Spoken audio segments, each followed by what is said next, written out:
Scott, is there anything else that you'd like to share about the book, or anything that you feel that we've missed out so far?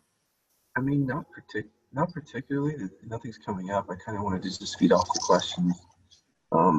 So just want to give everybody another chance. Anything else that nothing's coming to mind right now. It's covered a lot, actually. Yeah, if anybody would like to ask questions, just unmute and go ahead and ask. Can you hear me? Yes. Hello, it's Keith. Hi, Keith. Back here, so I'm just going to take my earphones off.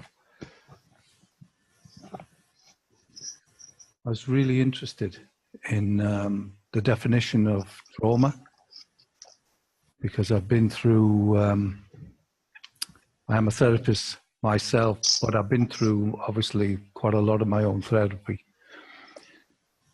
And I was really surprised a few years ago when the model really headed towards trauma. And I hadn't realized that I was in a state of trauma. And that definition of trauma, to me, was always, the big hitters. But how it almost has a cellular memory and a cellular response, and can be very easily triggered. And yet I'd never, even as a therapist, regarded myself as being in trauma.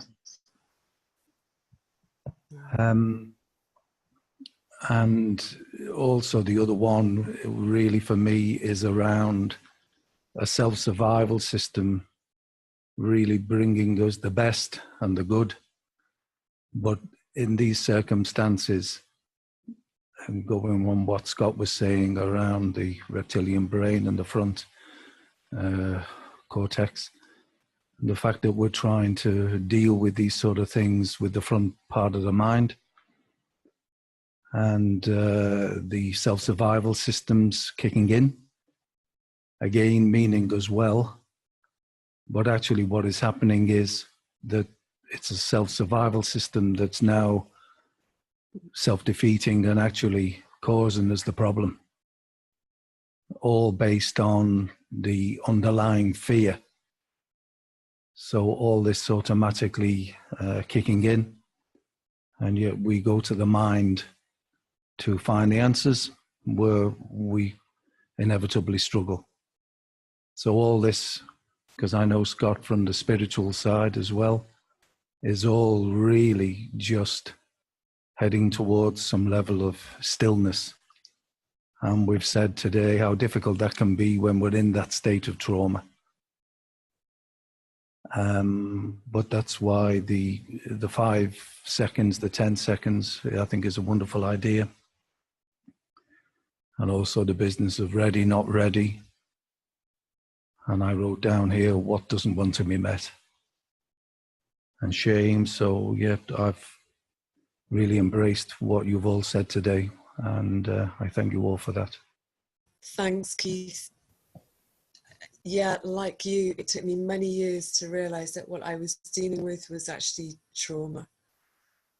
Even though I'd been anxious for many years and had panic attacks and so on, it took so long to join the dots, even though I'd had therapy and so on. So I think you're not at all alone in that. I think many of us have found that. Fiona, if I can just answer a question that came up. The question is, yeah. The question came up, is the book only for drug and alcohol addiction? So no, it's for everything, and that goes for the work period that we're all doing here. It's not just for, it's actually not just for drug and alcohol addictions, any addictions. It's actually for just about any kind of mental or emotional disturbance, So yeah, it's pretty broad. For being human.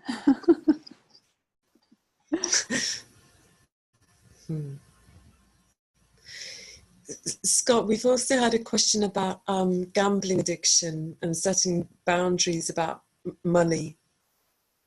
Have you dealt with much gambling addiction at the centre? Yeah, we do every now and then, not a lot. It would be nice if we had a few more. Question I'm trying to find, is it in the chat room? Because I want to make sure I answer the way that it was asked. Do you know what it was?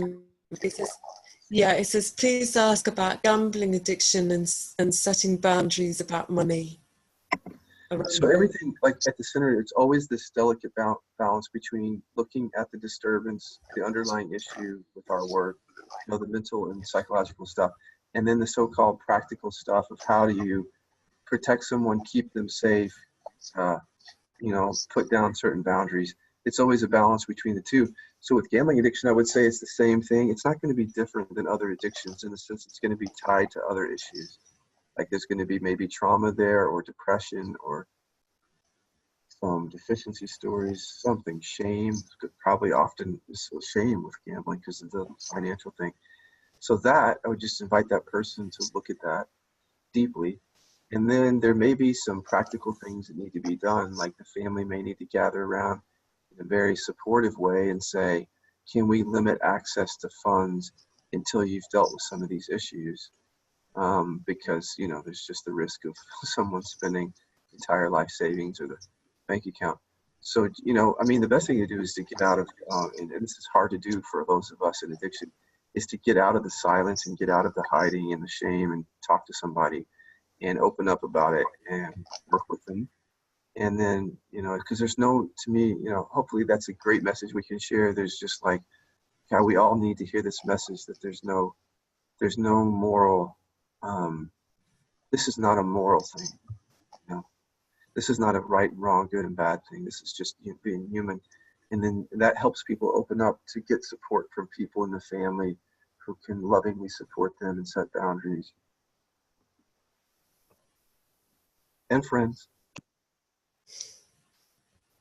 I think it might just behoove us for just a minute to say more about the innocence of addiction, just in the sense that, you know, addictions arise because as human beings, we're trying to do the best that we can in our moments. And those strategies of addiction came about due to deficiency stories, you know, in some way or another, a sense of separation in some way or another.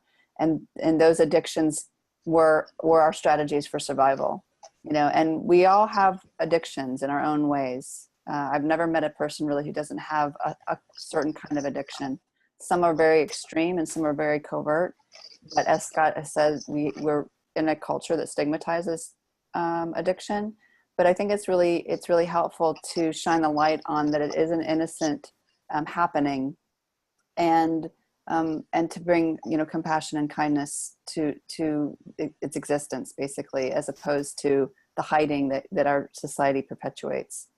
Just another reiteration of that, because I think it's so important. Beautiful, thanks, Lisa. I think we're about done now. Thank you so much, all of you, for being here. It's been really wonderful to have this conversation. Hannah's just posted in the chat room lots more resources and information on livinginquiries.com, also killibycenter.com, killiby.com, and you can find us also on Facebook. Thank you. And hopefully we'll connect with you again at some point fairly soon.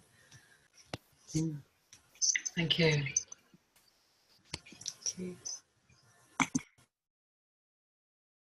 Thank you.